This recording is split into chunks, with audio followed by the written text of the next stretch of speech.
Здравствуйте, самые лучшие зрители! Меня зовут Полина. Сколько я зарезал, сколько перерезал, сколько джинс я загубил. Вот что делает рукодельница при виде такой причудливо изрезанной штанины от черных джинсов. Конечно же, хватается за ножницы. Одна сторона джинсов темно-серая, а другая черная. Нам нужны заготовки.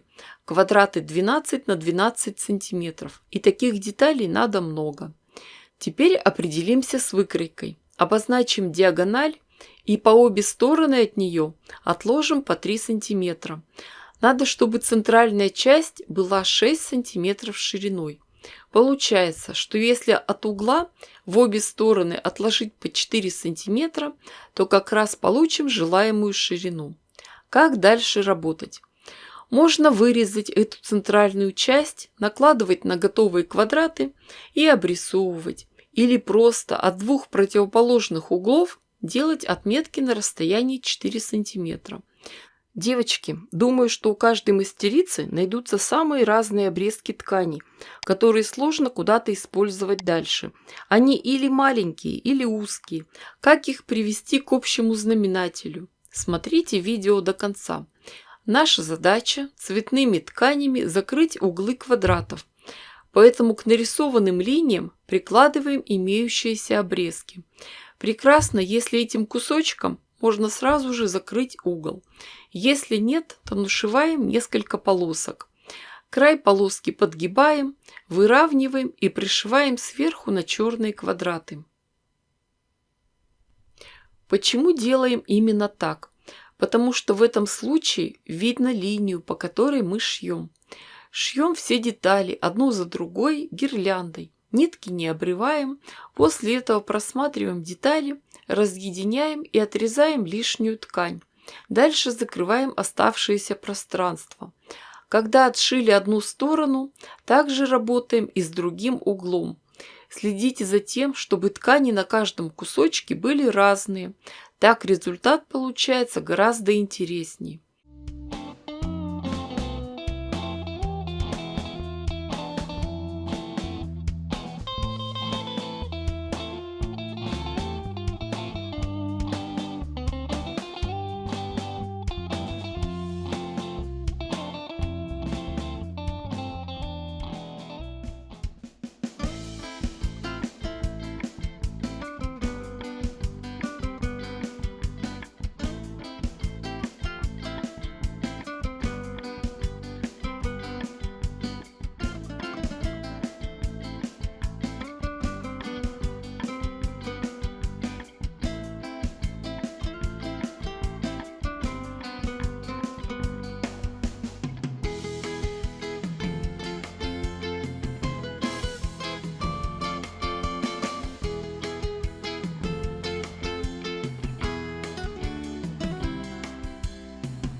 Отшитые детали тщательно проутюживаем. Все заготовки тщательно промеряем и подравниваем. А вот теперь переходим к самому интересному. Собираем и выкладываем узор. Посмотрите, поперекладывайте детали. Когда нас все устраивает, переходим к соединению заготовок. Сначала соберем вместе, прошьем детали в первой и второй колонке, сложим их стопочкой. Потом также соберем остальные.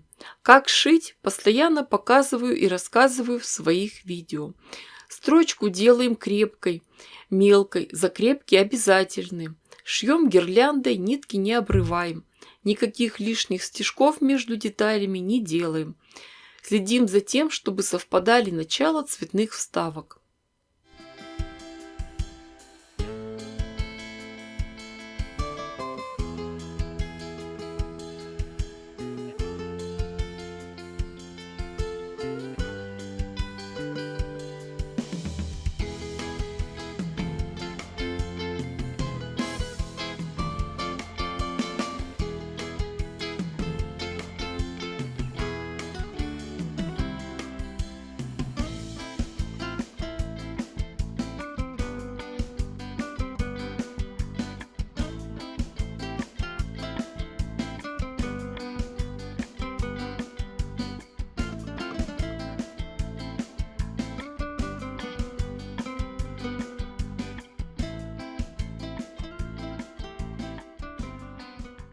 Готовые гирлянды разворачиваем и расправляем.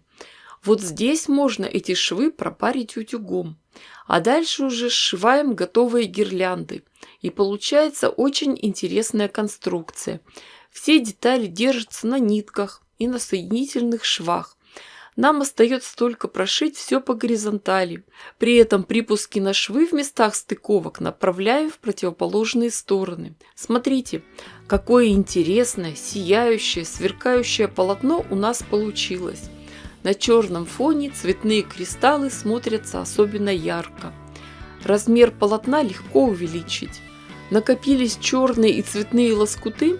Продолжаем работу. И уже размер 90 на 130 сантиметров. Работу с этим полотном я еще продолжу. Надо только откопить лоскутков. Дорогие мои девочки, вы же понимаете, что я дала вам идею. Шейте, творите, вытворяйте. Уверена, что у вас все получится гораздо лучше, красивее и интереснее, чем у меня. Не ждите чудес, чудите сами. Ставьте классы, пишите комментарии. Присоединяйтесь к нашим группам ВКонтакте, Одноклассниках и на платформе Дзен. Огромное спасибо всем, кто поддерживает меня на Бусти. С вами была Полина. Всем пока-пока и до скорых встреч!